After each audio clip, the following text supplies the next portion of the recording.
Hey everyone, it's Alexander Robinson. Welcome to the channel, and this is my retro review for Michael Mann's Heat, which came out in 1995, stars Al Pacino, Robert De Niro, and Val Kilmer. This movie follows an LAPD detective, played by Al Pacino, who is trying to track down and prosecute a career criminal, played by Robert De Niro. And in doing all of this, we get to see how their individual careers affect their own personal lives and the dangers that come with it. So this movie was supposed to be June's viewer pick retro review. It's now July, so I apologize for this review not coming out earlier. This movie was nominated by Sir Ty Jensen on my YouTube membership page and voted on by all of you guys, because I asked the YouTube membership to nominate movies in remembrance of Val Kilmer, who passed away earlier this year. And it was between Heat or Planes.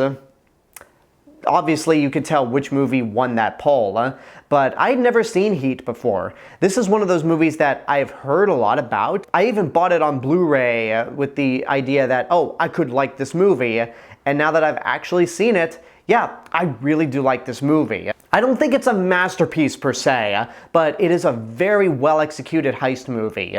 Michael Mann's direction is really spot on, and I think the biggest highlight of the movie, the one thing that everyone remembers, are those shootouts. Not only in terms of the way the action is shot, not only in terms of the way it's all framed and edited, but also in the sense of sound editing and mixing. The gunshots in this movie are very echoey. They're loud, they're bombastic, but also a majority of these shootouts don't have any music accompanying them. So you just feel the gritty rawness of these sequences. The cast of this movie is also really good. Obviously you have great actors like Al Pacino and Robert De Niro, absolute legends.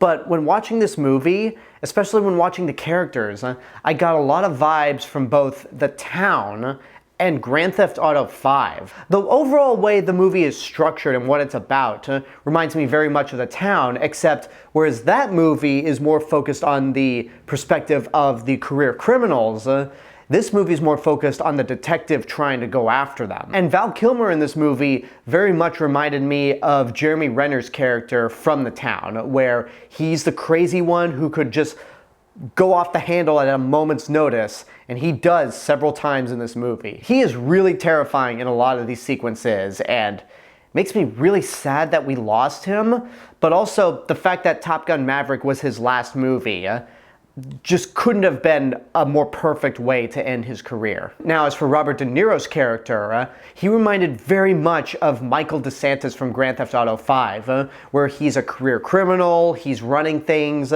they both have the New York Italian accent, except Robert De Niro in this movie is more sure of himself. He knows what he's doing, whereas Michael, he might know what he's doing in terms of his career criminal side, but he doesn't have his shit together when it comes to his family life. But yeah, Robert De Niro in this movie very much reminded me of Michael from GTA 5. And Al Pacino is having a blast in this movie. He is the Al Pacino who is yelling a lot. He raises his voice all the time. I mean, there's that one sequence where he's speaking to Hank Azaria's character, and it's the moment where he goes, "'Cause she got a great ass!" That's the moment that I always remember from this movie. Even before watching it, I've always been aware of that one moment, just because Al Pacino's delivery is just, nobody else could do it but him. Maybe Nicolas Cage, but Al Pacino just makes that moment so over the top and yet works so perfectly. However, I don't want to sell y'all on the fact that Al Pacino is over the top goofy, because he really does take this role seriously. There are moments in this movie where you can tell that him trying to find these criminals is taking a strain on his personal life. His marriage starts falling apart with his wife. There's a horrific moment later in the movie where his wife's kid, played by Natalie Portman, who's really good by the way, ends up in the hospital because her legs and her arms have been cut and she's just in the bathtub. So that moment is very heart-wrenching and very powerful. Overall, I think I like The Town a little more than Heat. I guess because I saw The Town first, and watching this I could go, okay, I could see how The Town was very influenced by this film. But that being said, it's still very well made. The only major criticism I have is that it's way too long. This movie is 2 hours and 50 minutes, and I think there are several moments in the film that could easily have been cut out, or at least shortened because a movie like this didn't really need to be almost 3 hours long. And also there are a few moments in the movie where there's some terrible green screen effects. Now, apparently this is because of the Blu-ray that I have, where they restored it to the point where it makes those green screen shots all the more obvious. And it just doesn't make any sense because the sequences where you see green screen effects are at a place that they could have easily just shot on location. So I don't know. It was distracting, but not enough to ruin the movie at all. Because I say Heat is worth seeing in your lifetime. If you're into action movies, if you're into crime thrillers, then this is about as good as it can get. Again, I prefer The Town over Heat, but this is still really damn good movie regardless. And there you go, that's my review for Heat. I hope you enjoyed it.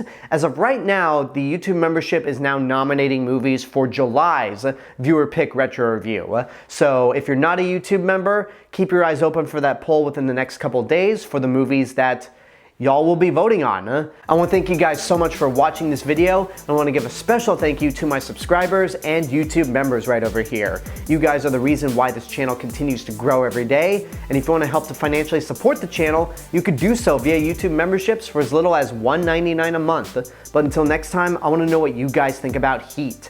Whatever your opinions are, let me know in the comments below. Don't forget to like the video, subscribe to the channel, and hit the bell button to get notifications.